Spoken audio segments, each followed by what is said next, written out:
Muy buenos días a todos, a todas. Y quiero comenzar, y más allá de la cortesía protocolaria, agradeciendo a la Diputación de Palencia, al Ayuntamiento de Baltanás, por invitarme y permitirme, por tanto, estar con todos ustedes en este foro donde hay personas realmente, bueno, pues a las que yo sigo y a las que aprecio, valoro por sus aportaciones en este mundo tan interesante de la vitivinicultura, del paisaje, del enoturismo y del desarrollo también territorial, desarrollo local en este caso. Que me permiten, por tanto, estar en este foro, en este congreso internacional que gira en torno a paisaje, cultura y vino. Realmente es un trinomio tan imbricado, con palabras tan imbricadas, que realmente resulta redundante porque, en esencia, vino es cultura y todo paisaje, desde luego yo estoy de acuerdo con lo que se ha dicho aquí, todo paisaje es cultural, ¿no? Bien por la propia dimensión que tiene, ¿no?, la cuestión valorativa, no la percepción que existe independientemente de esa realidad objetiva. Pero vino, aparte de cultura y aparte de paisaje, también es un sector productivo, es un sector que podríamos imbricarlo en el mundo de la agroalimentación. Mi intención, precisamente, es intentar colocarlo o llevarlo primero a una realidad. Ander, que me acaba de preceder en el uso de la palabra, y previamente Andrea han dado una visión muy completa y compleja de esta cuestión a una escala internacional. Mi intención es recolocarlo a escala de comunidad autónoma, hablar de Castilla y León, porque luego ya vendrán, ¿no?, el resto de ponencias, interventores que irán focalizando el tema en el Cerrato palentino, en esta comarca. Claro, una comarca donde llama la atención, ¿no?, primero la dimensión, ya se ha esbozado aquí, ¿no?, que tiene este patrimonio vinculado a la vitivinicultura, particularmente ese mundo de bodegas complejísimos, riquísimo en todos los pueblos, ¿no? Es un elemento, una seña de identidad, ¿no?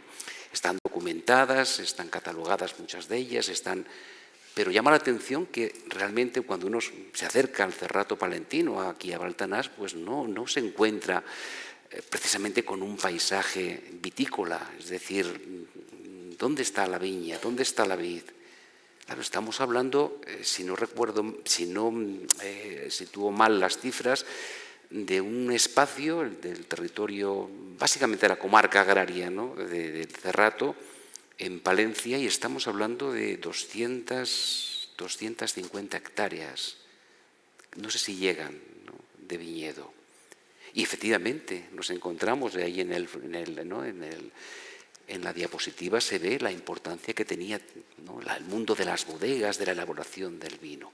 Esto nos lleva a considerar un aspecto que es en el que voy a incidir, separándome un poco del elemento central de este congreso, que es el paisaje, que es la cultura, y voy a dar algunas pinceladas de la otra dimensión vitivinícola, que es concretamente la de los sistemas agroalimentarios, y además sistemas agroalimentarios en Castilla y León y particularmente en el mundo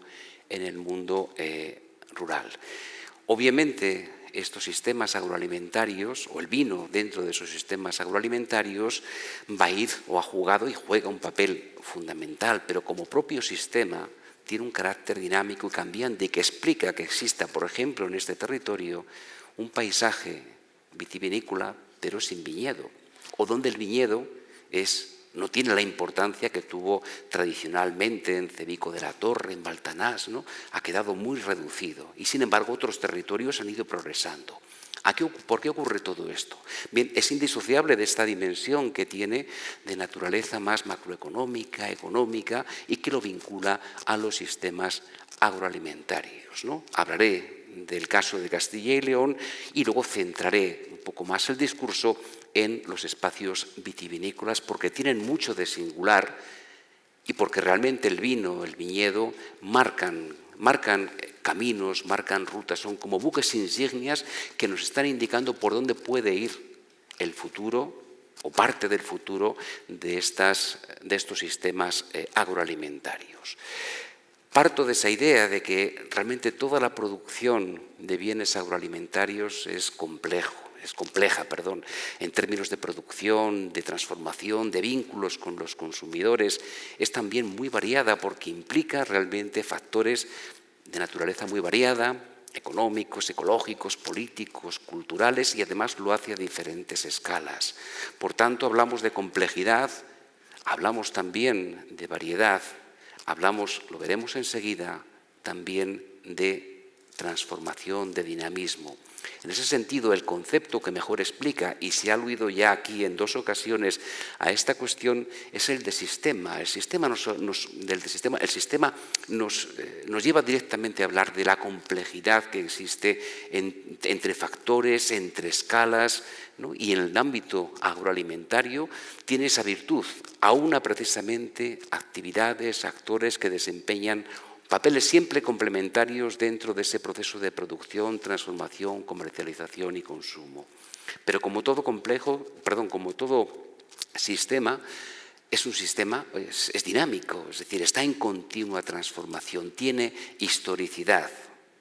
Y, en ese sentido, vivimos momentos de aceleración y momentos también, en buena medida, disruptivos, a escala o a todas las escalas, ¿no? Pero en este caso se empiezan a perfilar en una región como Castilla y León, una región que tiene una personalidad rural muy potente, ¿no?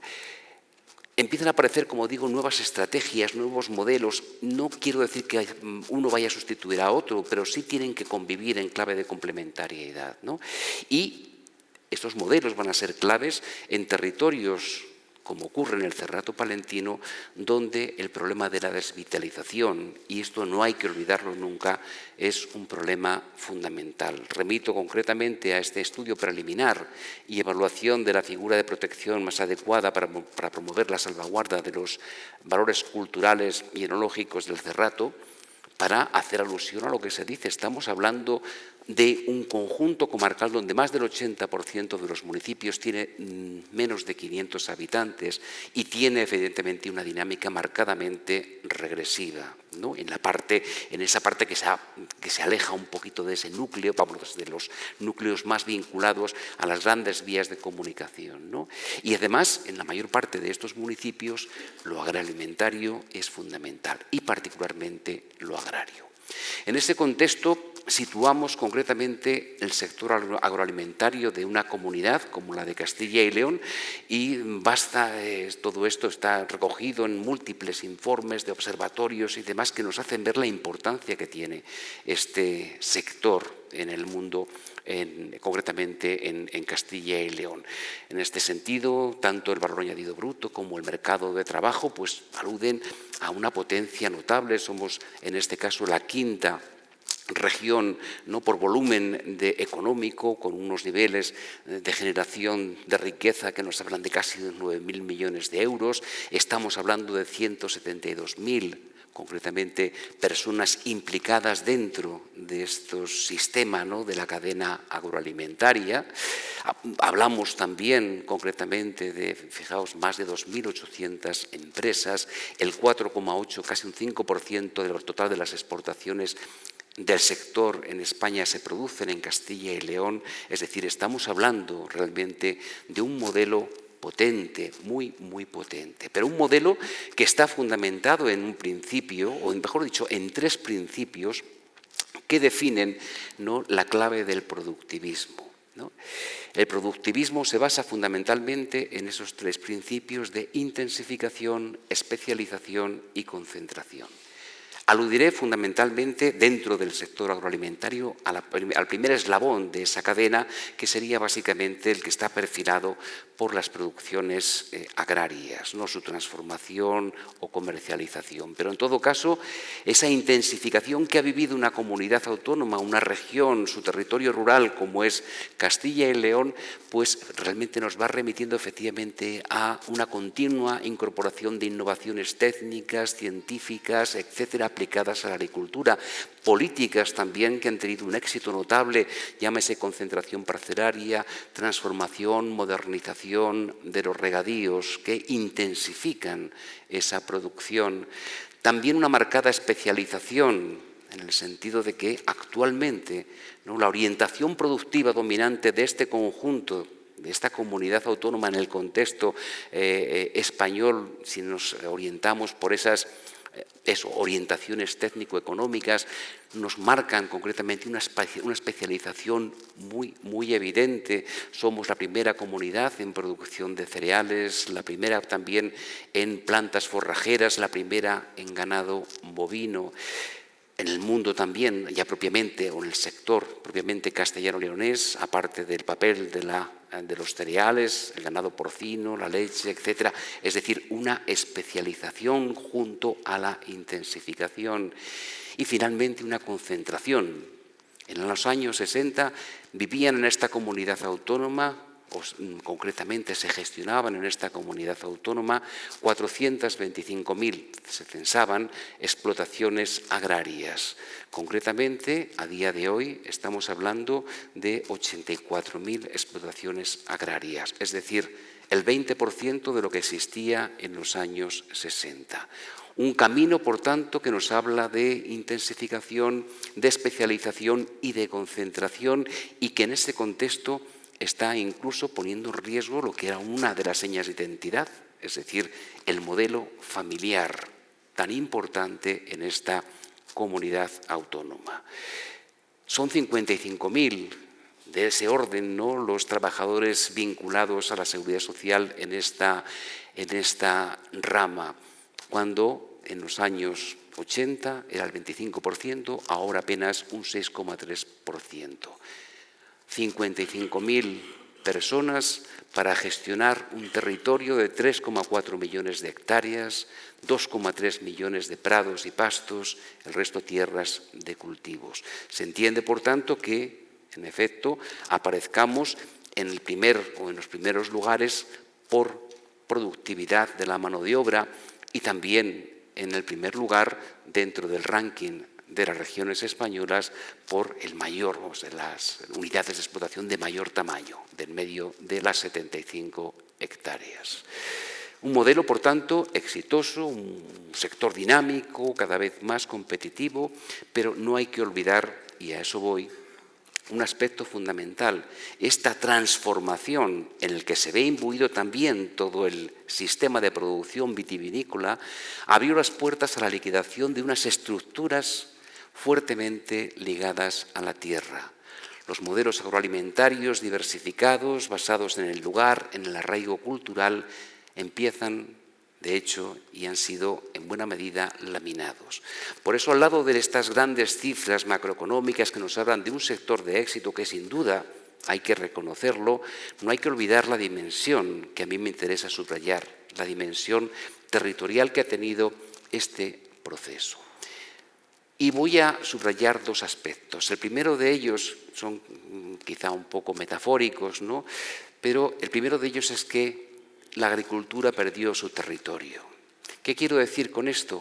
Que hay una dimensión muy clara desde el punto de vista territorial en este proceso, en este mundo agroalimentario, donde, insisto, somos una auténtica potencia a escala nacional, ¿no?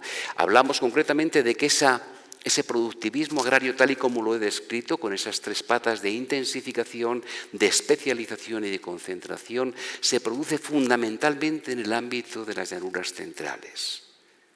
Mientras que en el resto se dan lugar dos procesos que ahora mismo comento muy por encima. Pero es en ese espacio de las llanuras centrales donde están las principales ciudades, donde se encuentra la agricultura más dinámica, los regadíos modernizados, la vitivinicultura más evolucionada, las ramas de producción pecuarias también más intensificadas. Al lado de ello, efectivamente, nos encontramos otros ámbitos no tan beneficiados por este sistema.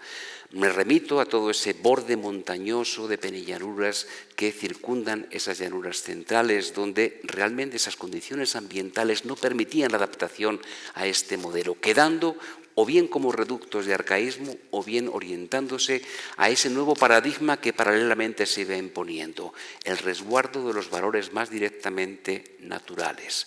Otro escenario también se vio perjudicado o menos beneficiado, y por motivos completamente opuestos. Me refiero al entorno de las principales ciudades, ¿no? Fundamentalmente esa riqueza que nos recordaba también Andrea antes en el caso de Milán, pero en todas las ciudades, es decir, ese patrimonio, permitidme llamarlo así, ese entorno donde encontrábamos una agricultura periurbana muy directamente vinculada con la ciudad, ¿no? Huertas históricas, etcétera, también evidentemente ha sido barrido, ¿no?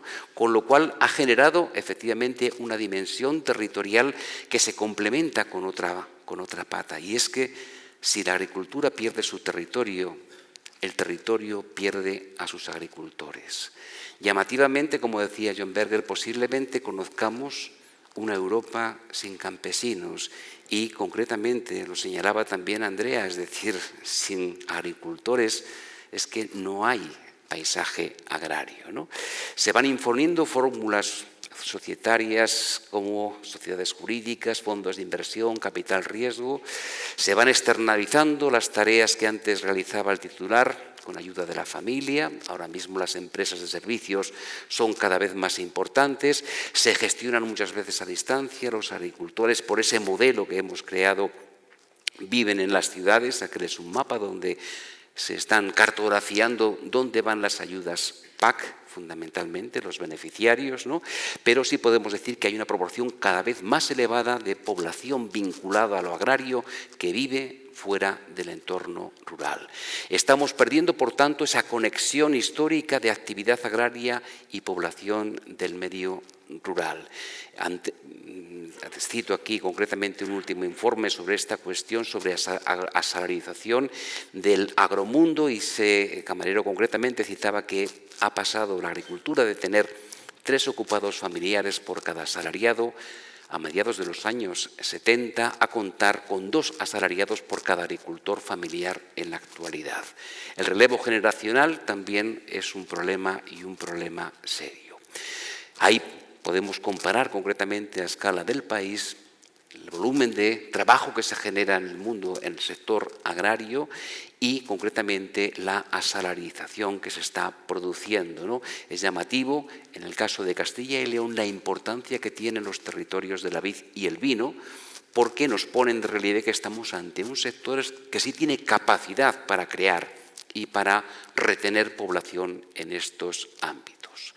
Por tanto, hablamos de un modelo, el modelo agroalimentario de Castilla y León, exitoso, una transformación brutal que ha generado un sector dinámico, cada vez más competitivo, pero también un sector que ha roto o que ha ido rompiendo esa frágil estructura social y que ha comprometido concretamente amplios territorios de esta comunidad autónoma.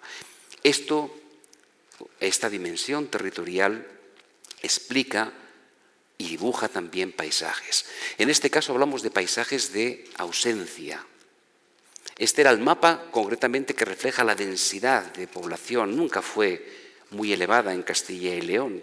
Es decir, es un territorio muy amplio, con una población relativamente limitada, pero comparad los 2 mapas, el de la actualidad y el de hace 70, 80 años. El vaciamiento, la atonía, la involución y sobre todo ese paisaje de ausencias que hoy es dominante en la región.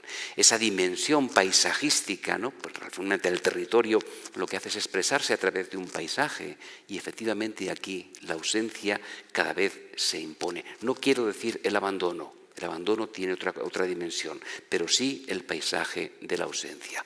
Ese es, de alguna forma, también el legado que hemos tenido de ese modelo de éxito. Pero es un sistema en transformación, no hay que olvidarlo, continuamente está evolucionando. ¿Y qué está ocurriendo actualmente? ¿Cuál es el futuro que se va vislumbrando? Muy por encima, 4 pinceladas. En primer lugar, esa idea de productivismo va a persistir y va a generar posiblemente lo que se va llamando ya un neoproductivismo. Es decir, estamos asistiendo a una auténtica revolución en el ámbito de la producción agroalimentaria, y aquí hay productores que pueden testimoniar estos procesos, se incorporan cada vez con más fuerza innovaciones científicas y técnicas. Ahora hablamos de agricultura de precisión, hablamos de digitalización, de biotecnología alimentaria. Es decir, estamos hablando de una continua incorporación de avances científicos y técnicos que harán de este sector productivista un neoproductivismo realmente potente y, de hecho, cada vez se van imponiendo nuevas formas de gestión a gran escala que abren caminos a esos modelos muy tecnificados, ¿no? Pensad en las producciones, ¿no? de porcino, de aviar, las macrogranjas a las que, es decir, estamos hablando de, se oye en el campo, ¿no? Aquello que necesite mano de obra, pues ya hay que irlo, pum, pum, y efectivamente van evolucionando hacia un modelo cada vez más competitivo, un modelo, ya digo, más adaptado a estas formas de productivismo. Pero también hay una transformación estructural muy importante. Aquí las organizaciones agrarias se quejan mucho y hemos asistido a manifestaciones donde uno de los lemas, ¿no? Se colocaba concretamente en contra de la Agenda 2030, ¿no? El Pacto Verde Europeo, etcétera, etcétera. Es decir, cuestiones que efectivamente tocan a la sociedad y que la sociedad, pues evidentemente, no puede ser ajena a ellas, y menos un sector tan importante como este, ¿no? Y concretamente la política agraria comunitaria, pues lo que se vislumbra va a ocurrir a partir de 2027, pues va a ahondar también en los principios que actualmente está sosteniendo esta política agraria, ¿no? Lucha contra el cambio climático, protección de los recursos naturales, mantenimiento de la biodiversidad. Son conceptos que efectivamente van a estar presentes y evidentemente habrá que entenderlos también como una oportunidad y como una oportunidad se han estado aprovechando. Es decir, aquí estamos representando concretamente dónde han ido las ayudas y dónde se están expresando, ¿no? Las nuevas, lo que se llamaban los ecoesquemas, las medidas agroambiente y clima, las prácticas ecológicas. Es decir, el sector es capaz de absorber, ¿no? también esta dimensión e irla progresivamente incorporando. De nuevo, con efectos territoriales muy claros, ¿no? ¿Dónde está la agricultura ecológica? ¿Dónde están las medidas agroambiente y clima? Van cambiando porque también tienen una dimensión territorial. Es muy llamativo concretamente, y este año ha ardido una parte muy importante de todo ese sector del que estamos hablando, que se ha ido reconfigurando bajo un paradigma ambientalista. Bueno, pues ahí efectivamente se pone de relieve el papel que tienen los servicios agroecosistémicos, ¿no? en los ámbitos de alto reconocimiento patrimonial por la vía, entre comillas, natural, esa paradoja de que efectivamente lo que entendemos como natural, si dejamos que actúen los procesos naturales, realmente, bueno, pues tenemos que lidiar con ¿no? con lo que hemos visto, por ejemplo, ¿no? este verano con todo el tema de los incendios. Era muy llamativo. Esa cuestión la estudiábamos hace 30 años y el 80% de los incendios eran causas o estaban provocados por el ser humano.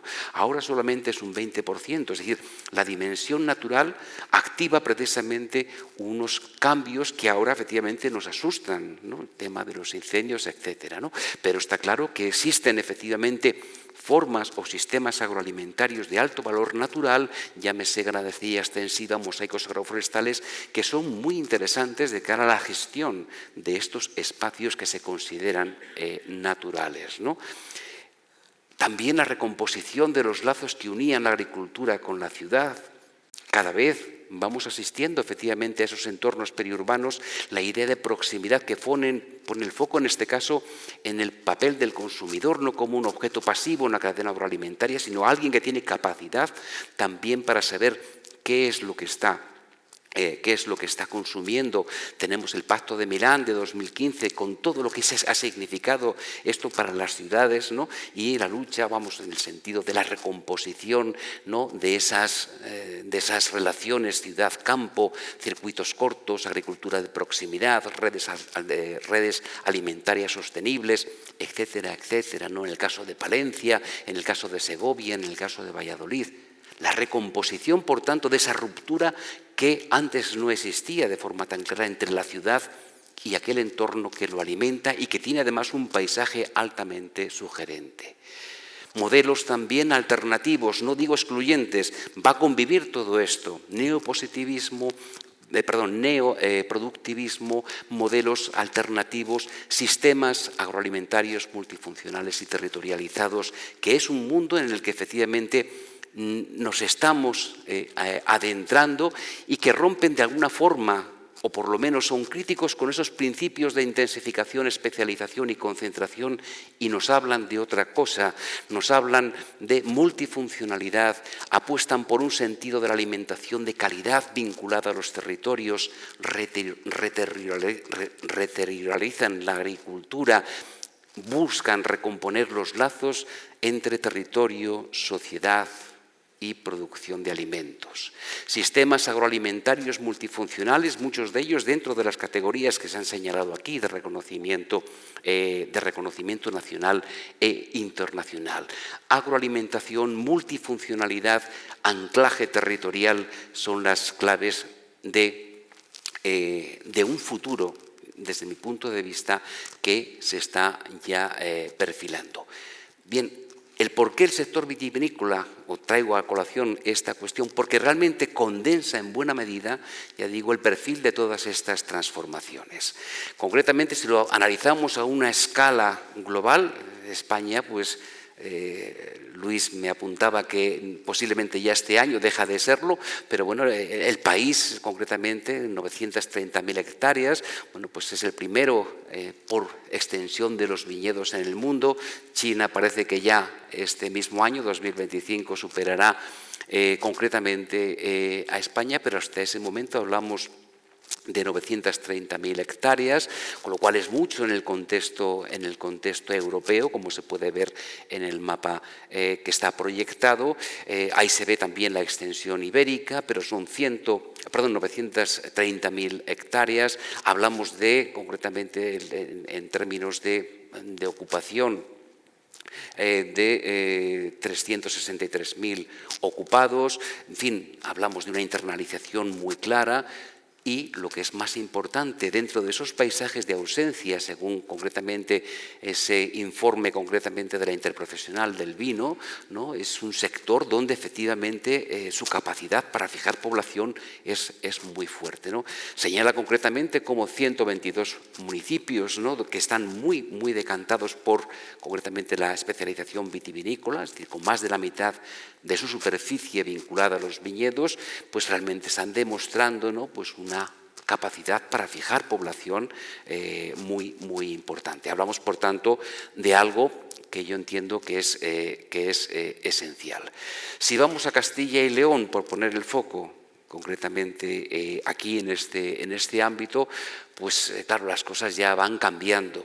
Estos son los famosos mapas de Wets, ¿no? El estudio de lo que existía aquí en viñedos en diferentes momentos. Año, fijaos, 1857, pues había en la región del orden de las 240.000 hectáreas de viñedo.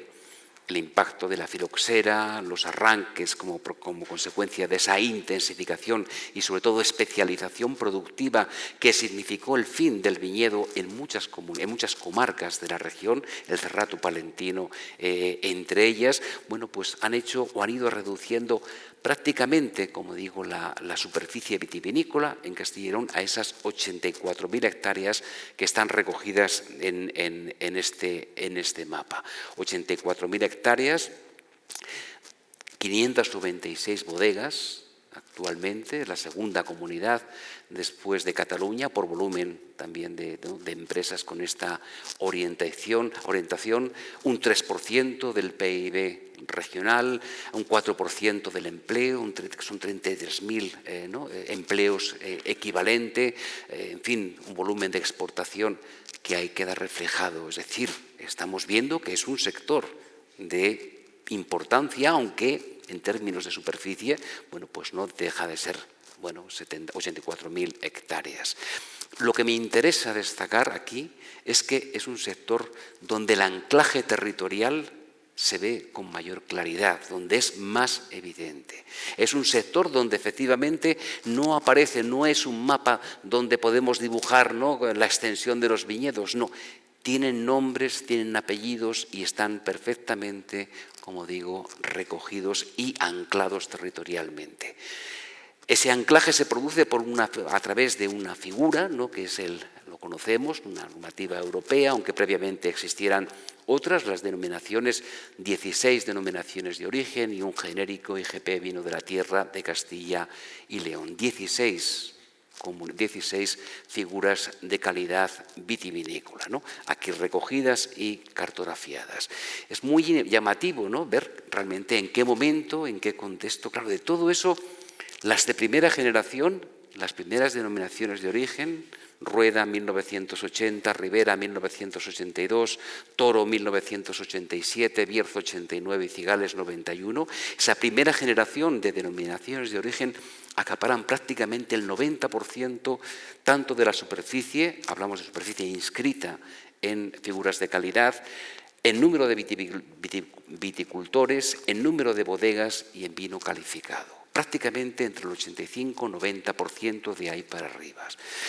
Luego viene la siguiente generación, que ya nos lleva desde 2005 hasta 2017, pero vamos, serían los años 2000, la primera década de 2000, Valles de Benavente, Ribes, Arlanza, Tierras de León, Tierras del Vino de Zamora, Valtiendas, Tierra de Salamanca, Cebreros, ¿no?, en 2017, donde ya efectivamente las proporciones de todo esto son cada vez más reducidas y llegamos a la última generación, Urueña, Abadía de Retuerta, Dehesa de Peñalba, donde solamente un viticultor, una bodega con esas proporciones de viñedo y vino calificado que aparecen aquí.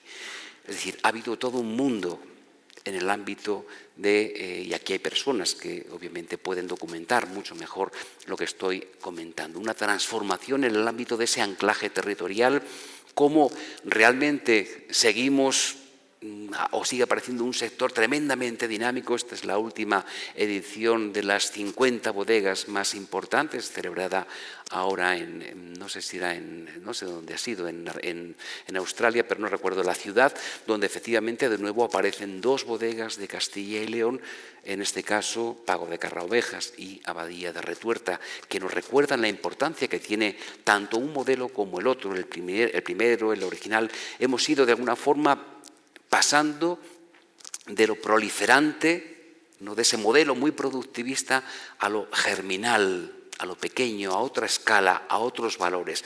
Cada vez, lo sabemos, en ese mundo de las denominaciones de origen hay viticultores, hay bodegueros que apuestan por algo diferente, se encorsetan demasiado, ¿no? Parece que la denominación encorseta demasiado esa libertad para la creación de vinos, tal, ¿no? Y por eso pues, van surgiendo nuevas generaciones de bodegueros, nuevas generaciones también de viticultores que apuestan por cosas diferentes. Y eso nos lleva a considerar una última cuestión, que es concretamente la dimensión esta productiva. Hablamos nuevamente de algo más que un sector económico o agroalimentario. Hablamos de dimensiones concretamente que se expresan en paisajes singulares. De nuevo, otra vez, la conexión del vino con la cultura y con su expresión, ¿no?, territorial. Es la idea de identidad, la dimensión, como digo, cultural de vinos y viñedo que se manifiestan en los paisajes y que aportan realmente esos bienes comunes y que efectivamente pueden también generar plusvalías territoriales. Y esa es la clave también de la multifuncionalidad que comentaré en su momento. Ya se ha hablado aquí de lo que significa, ¿no?, la definición del paisaje y concretamente de paisajes, en este caso, bueno, de cualquier tipo de paisaje. Pero la idea siempre es la misma. En todo paisaje hay una infraestructura que soporta, ¿no?, realmente esa materialidad, una infraestructura física que en el caso del viñedo pues viene dado concretamente por esas condicionantes de perfil natural, ¿no?, la singularidad morfológica, viñedos en campiñas, viñedos en rañas, viñedos en terrazas, en vertientes fluviales, en cerros, en glacis, en piedemontes. Es decir, una infraestructura que soporta precisamente ese paisaje, que le da un anclaje, y luego una estructura organizativa que está o que tiene que ver con la función histórica, y esto va cambiando, es dinámico, formas que revelan concretamente esa dimensión social, de espacio producido socialmente, ¿no? El parcelario, los marcos de plantación, los sistemas de soporte y conducción, bancales, cerramientos, caminos, poblamiento, arquitectura, lagares, bodegas, etcétera, etcétera. Todo eso generaría una estructura que efectivamente genera, ¿no?, la composición no funcional, y habría una tercera estructura, en este caso perceptiva, interpretativa, que le otorga valor y significado. Es la dimensión simbólica, identitaria, inmaterial.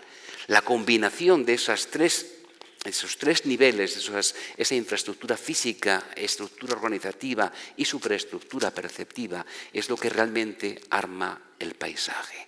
Y por esa razón, todos los viñedos del mundo tienen siempre, efectivamente, elementos definitorios. ¿Cuáles? Un cultivo, la vid, con toda esa gran variedad de castas, diversidad que se matiza, lógicamente, en virtud de los lugares. Hay siempre una organización agrícola asociada a las características del medio, el relieve, los suelos, el clima, la exposición, con todas las soluciones que en algunos casos pues llevan a calificativos como estos, ¿no? Las viñas heroicas, ¿no?, en el caso de Bolivia. Hay un manejo también adaptado a los desafíos locales, ¿no? Viñedas emparradas, ahondadas, enterradas, encestadas, ahorcadas, es decir, todo un complejo mundo de, efectivamente, manejos de estos lugares.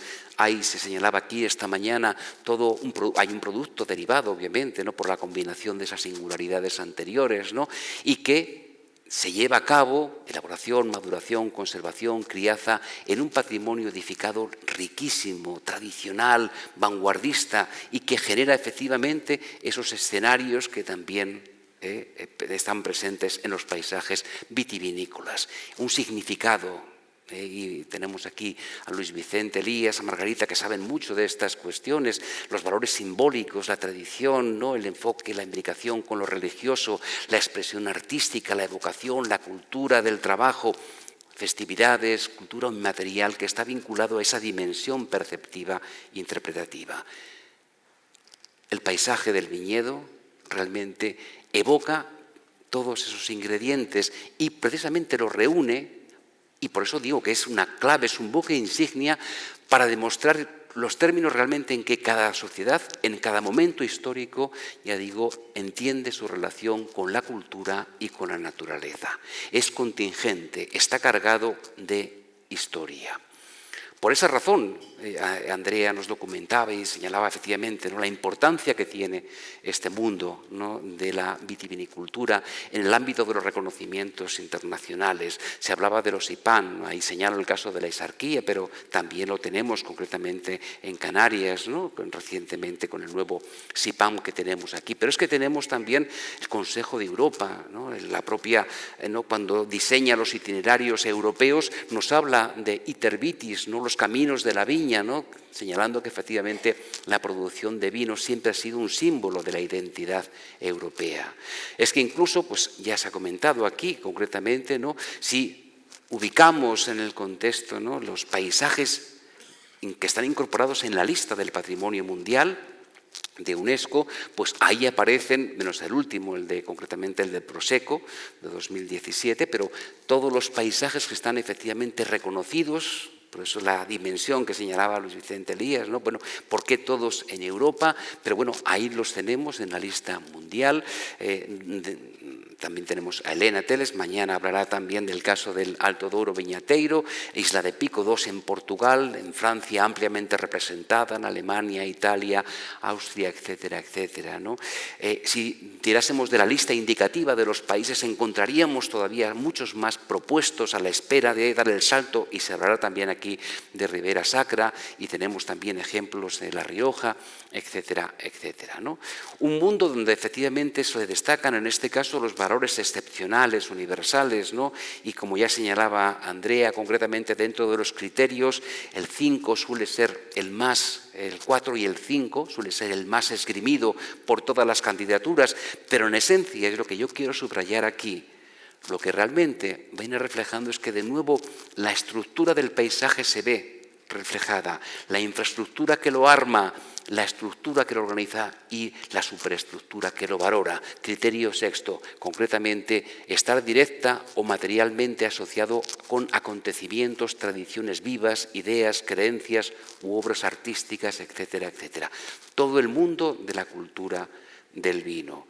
Si en los lugares que han sido reconocidos de una u otra forma hiciéramos un balance de cuáles son los rasgos más sobresalientes, tendríamos que decir primero la importancia y el valor estético, la armonía visual de esos paisajes que son dignos de reconocimientos. Y efectivamente la dimensión estética va a ser siempre algo que se ve, que se reconoce. No aparecen paisajes, entre comillas, ¿no?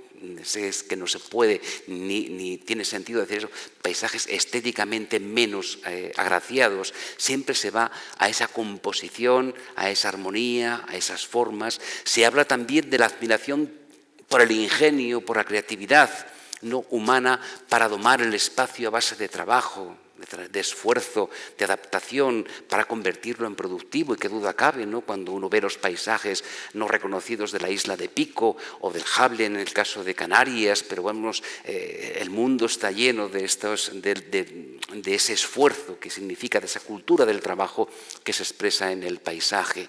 Por supuesto, el vino distintivo, extraordinario en ocasiones, la singularidad de un Oporto, de un Tocay, de un Borgoña, de un Champán, es decir, todo eso va implícito y es fruto de esas condiciones ambientales, de la tradición, de los métodos de vinificación. La arquitectura, se señalaba, insisto, aquí es también esta mañana, ¿no?, creadoras de paisajes muy elaborados, la construcción, el mantenimiento, ¿no?, la singularidad de las bodegas, poblaciones enteras, ciudades vitivinícolas, ¿no?, edificios emblemáticos ligados a esa especialidad de los lugares. En definitiva, resumen y reúnen una gran cantidad de atributos, ¿no?, aunque a veces, evidentemente, como son consecuencia de la evolución, hemos perdido en el camino una parte de esa composición, ¿no? Y de nuevo volvemos efectivamente a ese mundo tan interesante del patrimonio construido, bodegas subterráneas, por ejemplo. Por supuesto, se va a hacer referencia al caso del Cerrato, lo eludo aquí, pero es que lo encontramos en todos los espacios de Castilla y León. Ahí es el caso de Rueda.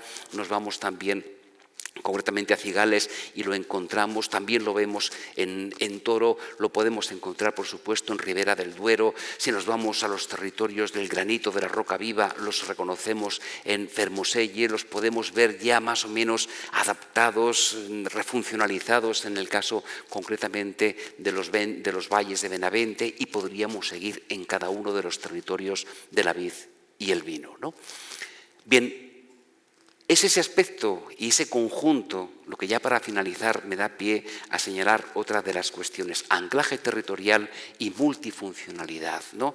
Y multifuncionalidad en el caso de la viña y el vino pues nos lleva directamente a hablar de destinos turísticos. No voy a profundizar en esta cuestión, solamente lo voy a apuntar a partir concretamente de esa denominación o de esa definición que hace de esta actividad la Carta Europea de Enoturismo, ¿no? Concretamente cuando permite aunar, ¿no?, esos tres subsistemas: cultura vitivinícola, territorio y turismo, sistemas que realmente son o aluden directamente a la cultura y a su paisaje, ¿no? En el caso de esta comunidad autónoma, pues de nuevo volvemos a encontrar efectivamente un desarrollo notable. ¿Cuáles serían los rasgos? Muy por encima, porque ya estoy fuera de hora.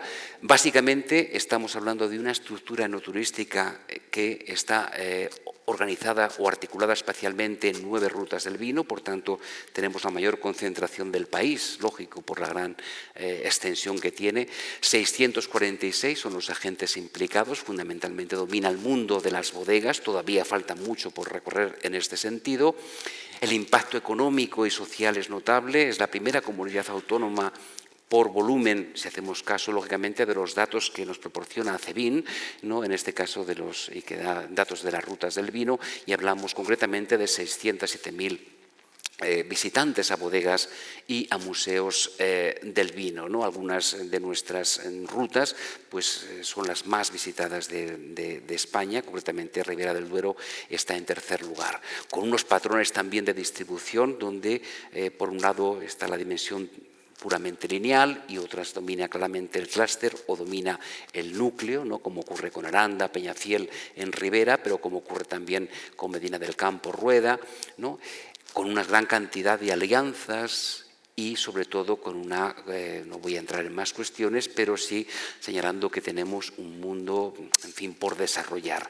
Basta compararse con lo que ocurre al otro lado ¿no? de la frontera, con Portugal, y como digo, Elena Teles mañana nos hablará de esta cuestión, para ver realmente lo que es o lo que puede ser todo un mundo del enoturismo perfectamente imbricado, lo urbano con las caves de Gaia, ¿no? En caso de Oporto, los paseos fluviales a través del Duero, el mundo de las quintas o de las aldeas villanateiras nos va dando pistas de por dónde puede funcionar esta cuestión. Bien, concluyo, por tanto, y disculpadme, concluyo solamente con una apreciación, ¿no? Estamos en un territorio, el del Cerrato Palentino, donde efectivamente no podemos cifrarlo todo o exclusivamente a lo que es la dimensión puramente visual, al mundo de la viña, ¿no? Tenemos efectivamente, ya digo, apenas 250 hectáreas, pero tenemos un gran patrimonio, en este caso, que nos recuerda precisamente la importancia que tuvo aquí el viñedo, que se ha manifestado y ha perdurado en forma de ese legado de bodegas subterráneas. Recojo sencillamente esa cita que aparece en el informe señalado y, por supuesto, les quedo muy agradecidos por la atención. Disculpad.